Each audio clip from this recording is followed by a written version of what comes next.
This is Joshua Hart here for Seconds Out, here with Eddie Hearn. Eddie, we've just seen the weigh-in. I have to say, what an unbelievable atmosphere that was. Wait till you see tomorrow night. I mean, that was, 1,000 people, or less, 700 or 800 packed out to the rafters in here. Tomorrow night is going to be mental. Brilliant main event, brilliant fight card.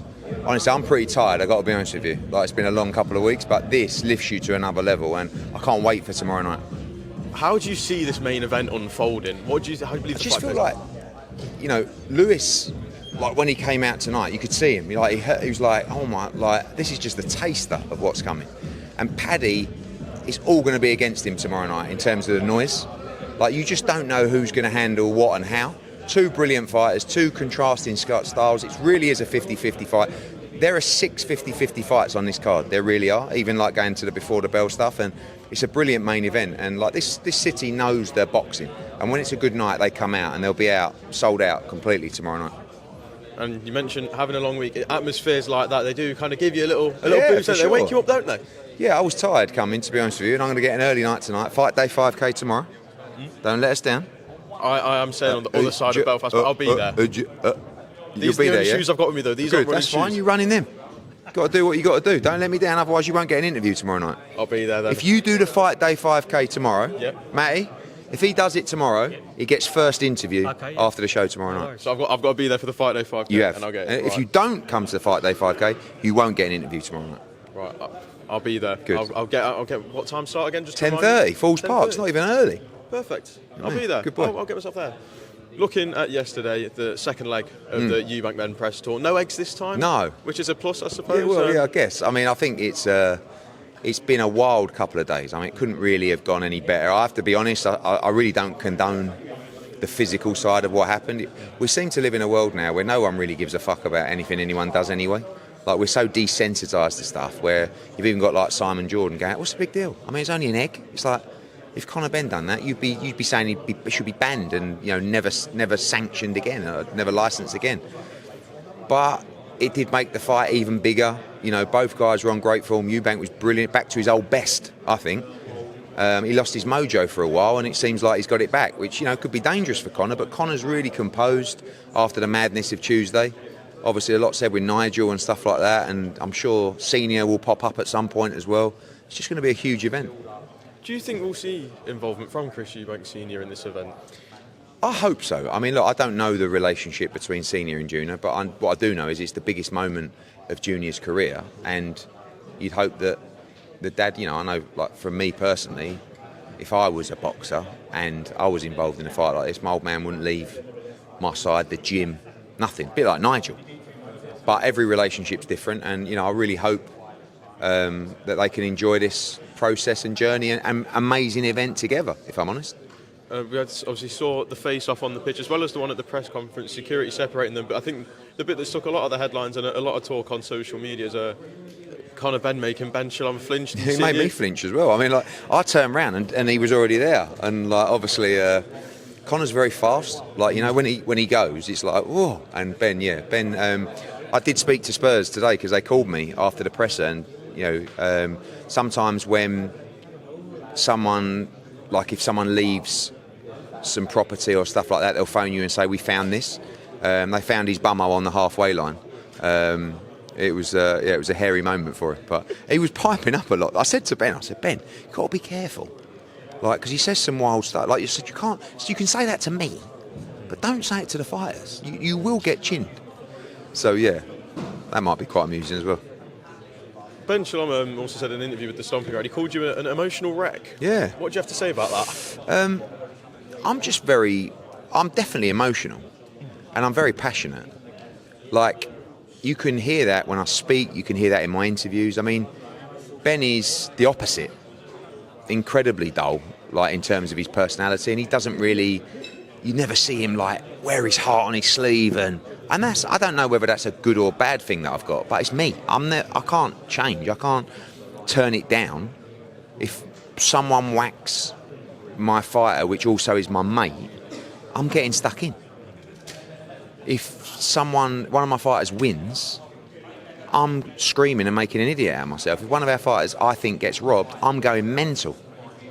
But that's life, isn't it? I mean, to live a life with passion is so much better than just being monotone, like just like that. Who's interested in that? This is how I want my life to go. Do you know what I mean? More of these, please, but understanding that these bring these. And that's like, you know, it's a little bit like, I feel like I often liken life to running. I do a lot of running. I'm not a very good runner. I've run a marathon, right? But I'm a big lump. So it's very hard for me when I do these long runs. And I find it really hard. You know when you're going up a hill, you know the downhill's coming, right? It's impossible not. If you're doing a loop and you're going uphill, somehow back home you're going downhill. And that's just a reflection of also life. Like the hill can be the down spiral of life. You know that the easier part or the better part is coming. And I always find that like running is so good for you because it teaches you so much as well about like life. I fucking hate running. But afterwards, I feel so good. And that tough thing that you put yourself through, you know that afterwards you're just going to feel amazing. So my life and emotions in boxing and business is like that. I'm up, I'm down, I'm screaming, I'm shouting, I'm passionate, I'm happy, I'm sad. But when it's all said and done and I'm sitting there in a chair, and it could be next week or it could be when I'm 60, 70, 80, I'm going to go, fuck me, what a ride. Because that ride is a lot better than that ride. You know what I'm saying? Will we get another book when you come to the end of your career? Will we get another book, yeah, The Life of Eddie Hearn? Like you change and you learn so much. Like when I wrote my first book, which was 4 years ago, I'm a totally different. But I'm so much more experienced now, and you can answer questions now that you might not have been able to answer 5 years ago, and you understand things that happen in life. So yeah, I don't know. I just love the buzz, like the buzz of yesterday. The buzz of tomorrow night, the buzz of Bivol winning, Callum Smith winning, Katie Taylor beating Serrano, even the ones where it don't go your way, Joshua Dubois, like that's fucking living life. Obviously, just looking at Chris Eubank Jr. again yesterday, again interrupting you, Yeah. not really letting you speak, just kind of getting used to that, are you? Yeah, it's difficult. He done a good job. Like people keep saying to me, "Oh, were you rattled?" I'm like, so probably a little bit, but I'm more just looking at him thinking, you are such a tit. Like I would like to give him a slap, to be honest with you, but obviously I would get smashed to pieces. But he's annoying. But that's what he's trying to do. And like I said, it's like he's got his mojo back. Because for years, I find Chris a little bit cringe, if I'm honest. But the last couple of years, I don't really feel he's had the presence. So you know when he walks up there, you know, like I've been watching him the last couple of years thinking it's over, mate. Next gen. I mean, you are 34, 35. But I think for this fight, he is up for it. And I thought he had his swagger back. And he's great for the sport. I think he's, like I said, I do think he's a bit of a knob. But I do think he's very good for the sport. I thought he was on great form at the press. I don't agree with what he did at the first one. But he got everybody talking, and that's the name of the game. What was all that about with Turkey Al Sheikh gifting you an egg? Well, yeah, I had a meeting with Turkey a couple of hours before the presser. And there was an egg in his suite. And he was like, I'm going to get this presented to you at the presser. I was like, oh, thanks very much. So one of his boys, Douglas, came on and gave me the egg. So, yeah, that's what it was. Just two more.